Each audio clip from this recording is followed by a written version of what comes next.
या कोई घर में मांग के आता है तो आटा चावल दाल या कुछ भी भिक्षा देते हैं, तो अगर उसको बेच के अगर मदिरा पान करता हो तो गलत है। आप भी गलत हल्के भागी बनेंगे।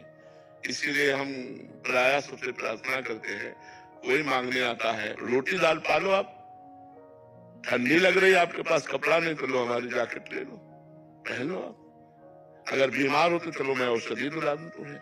इतनी सेवा तो हम कर सकते हैं। इसके आगे रुपया हमें जहाँ देना वहाँ बहुत होश में देना है, और ये बेच लेगा इसको भी बहुत होश में देना है, क्योंकि वो शराब पीता है, मांस खाता है, तो उसके भागीदार हम भी तो बनते हैं ना। इसलिए दान सुपात्र को देना चाहिए। शास्त्रों में वर्णन आता है दान को सुपात्र को देना चाहिए, कुपात्र को नहीं देना चाहिए। पर गेट के बाहर, गेट के अंदर किसी को नहीं। भोजन भी पाना है तो आप गेट के बाहर बैठो, हम घर से ला करके देते हैं। और जो सच्चा संत होगा वो गेट के अंदर घुसेगा ही नहीं, क्योंकि आदेश होता है द्वार से भिक्षा मांगना।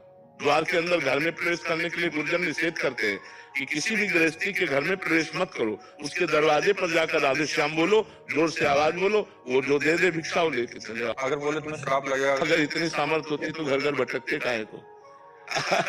श्राप और वरदान देने की सामर्थ्य होती तो दरवाजों पे भटकना नहीं होता, समझते हो। काफी सारे आते हैं कि वो पैसे मांगते हैं कि 500 रुपया दे दो हमें। घोर पाखंडी होते हैं जो ऐसा कहते हैं।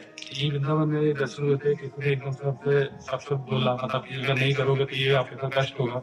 और जीवन में उसी अगले साल हमारे ने आपको पुत्र हुआ तो उसको बहुत पीड़ा हुई। देखो वो संयोग है कि आपका प्रारब्ध बुरा आ गया और आपको लगा कि उस महात्मा ने कह दिया तो ऐसा हो गया। बिल्कुल कर आपने, आप निश्चित समझ लो कोई ऐसा साप और वरदान देने वाला समर्थ महात्मा वो ये नहीं कह सकता कि अगर आप ये नहीं दोगे तो आपको ऐसा हो जाएगा। ऐसा कभी नहीं कह सकता।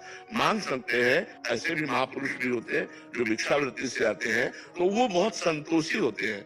अगर आप ना कह दीजिए तो अच्छा बेटा, वो चले जाएंगे, क्योंकि वो इतनी क्षमता प्राप्त कर चुके हैं। और जो ये कि हम तुम्हारा अहित हो जाएगा, तो ऐसा नहीं, ऐसा कोई नहीं, तुम्हारा अहित नहीं कर सकता है, हम तुमसे वादा करते हैं।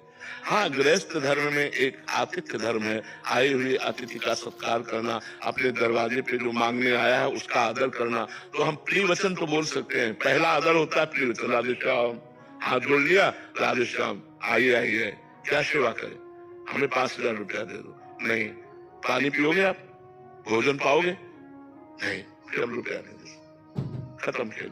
कोई अपराध आपको नहीं लगेगा, क्योंकि आपने पहला आदर किया है उनका। निरादर किसी का ऐसे है, भले वो भिक्षुक है, किसी भी तरह का है,